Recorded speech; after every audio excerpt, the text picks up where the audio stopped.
Okay, so a lot of us have been using Google Classroom during this virtual slash distance learning situation that we're in right now. And it's been pretty okay. However, there are a few features that I feel like would make it so much more awesome, and I'm here to talk about them. So, 5 features that Google Classroom needs to add now, okay? Now. The first feature that Google Classroom needs to add now is not accepting any late assignments. I need to be able to put, when I'm creating an assignment, I would like an option to click and say, not accepting any late assignments, so that the kids could take my deadline seriously. Because yeah, after the deadline passes, the kids turn in the work and it marks it, it says done late. But I don't even want to deal with that. I don't want it turned in at all. I don't want it turned in at all. It needs to be, there needs to be a feature where when I'm creating the assignment, I can put not accepting any late assignments and the kids just can't turn it in after that date has passed. Now, we do know as teachers, there are extenuating circumstances that some of these kids are in. We would take things on a case by case basis. So I'm not a cold hearted human being where I'm like, oh no exceptions. No, we know that that cannot be the case for every single student. So it would be great if we had the opportunity to be able to override. So if a student, sincerely just, they were in a hospital, they were sick or something like that, and they really couldn't get their work done, we would be able to override and let that student do that assignment anyway. But other than that, the rest of y'all, no, I'm not accepting any late assignments. So Google, can we make that a thing, please? Number 2, I wish that Google Classroom would allow us to be able to separate grades by subject. I teach ELA and social studies, but all my grades are mixed in together, and Google Classroom does the average of all of them and produces one grade for each student.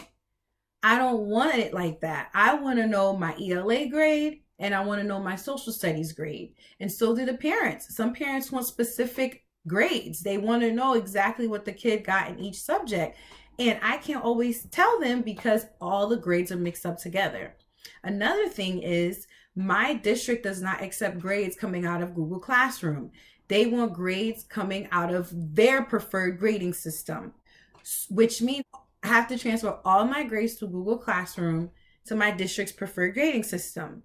Do you know how long it takes to do something like that? Do you know how long it takes to calculate, to put all those grades and bring them over to the other system? It takes a long time.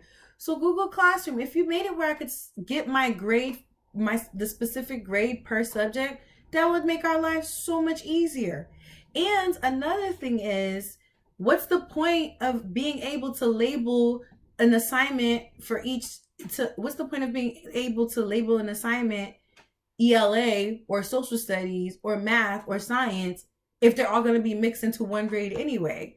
I need to be able to find out my separate grades for each subject. So Google Classroom, please make that a thing. Number 3, small groups. Google Classroom, GC, I'm just calling you GC. GC, I need you to make this a thing now.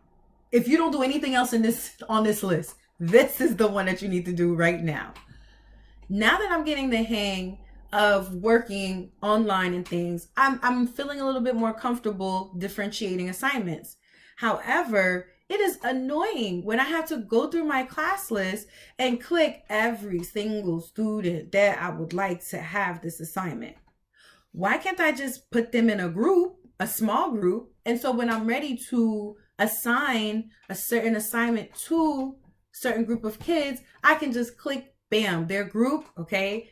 This is the turtle group. This is the giraffe group. This is the shark group. This is the assignment that they get. And that's it. Bam, it's done. I don't want to have to click through every single name to give these kids their assignments, okay? We know that as teachers, we're going to have low, medium, high kids. We're going to have our English language learners. We're going to have so many different types of kids and different types of personalities in our classroom settings. So we need to be able to assign things based on the kids' individual needs or academic needs. And so that would make our lives so much easier. So GC, make that happen. Make that happen, GC. Number 4, folders. Please, can we get folders in our classwork section, because there's just way too much going on right now. We just finished the first cycle, and now we're in the second cycle, and now I got all this first cycle stuff plus second cycle stuff on my classwork section. I would love if I could have a folder that I could just put all cycle 1 work in that one folder, and now all we're looking at on the classwork section, in the classwork section, is our current work. We don't want to see stuff from weeks and months ago. At the same time, I don't want to delete any of that work, so I need to keep it. And it's annoying when it has to be right on my classwork section. So please, GC, can you make some folders for us? Make some folders that we can put our usernames and passwords, that we can put past work, that we can put announcements. We can put so many things inside of that, those folders, to make everybody's lives easier. Ours, the students, the parents, make everybody's lives easier, okay? And last but not least, number 5, all right? Can we drag and drop to the all topics section? Because sometimes there are certain things that I would like to drag from the main section of the classwork section and put it into a different topic. But that means I gotta drag it from the top all the way to the bottom, all the way to the bottom. Or I have to click the little 3 dots on the side, click edit assignment or edit material, whatever it is. And then I have to go inside of there and then change the topic so that it could go to the topic that I would like for it to go to. Either of those is just way too long. It just takes way too long. I'd rather be able to just click on it in the classwork section and move it over to the topic section, and bam, it's right there, making my life a little bit easier and all the other teachers around the whole wide world. Okay, GC? So GC, these are the 5 features that you need to add now. Please, GC, we appreciate the hard work you've been doing for us and how you've been able to support us during this time. But if we could get those features now, oh my goodness, it would make our lives so much easier. So to my teacher friends, any of these features that you're like, yes, please, Google, go ahead and add. Or which ones do you think they should add that I didn't even mention? Please comment below. Let me know. All right. I appreciate you so much for watching, and I'll see you in the next one.